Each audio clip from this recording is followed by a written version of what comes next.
At the very beginning of time, when only darkness and chaos existed and the heavens and the earth had not yet been properly divided up, the universe resembled the shape of a large egg.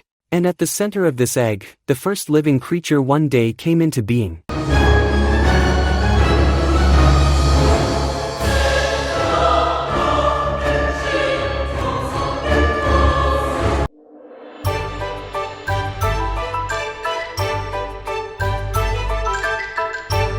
After many thousands of years, when he had gathered sufficient strength and energy and had grown to the size of a giant, the creature, who gave himself the name of Pangu, awoke fully refreshed from his long rest and stood upright within his shell.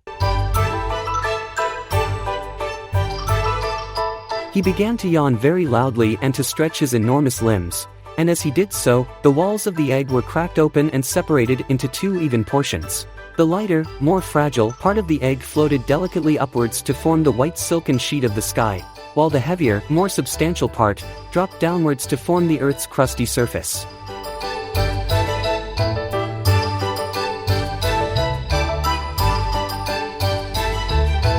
Now when Pangu observed this, he was happy and proud to have created some light in place of the darkness and chaos out of which he had emerged.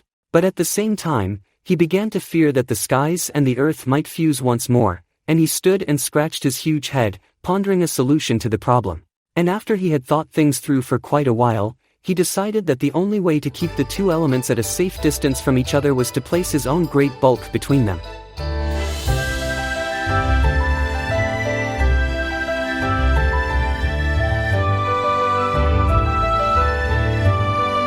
So he took up his position, heaving and pushing upwards against the sky with his hands and pressing downwards into the earth with all the weight of his massive feet until a reasonable gap had been formed.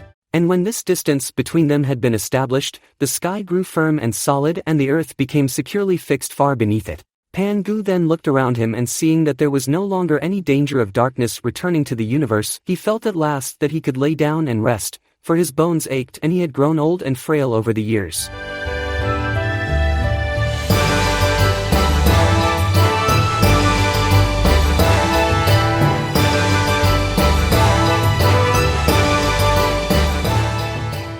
Breathing a heavy sigh, he fell into an exhausted sleep from which he never awoke.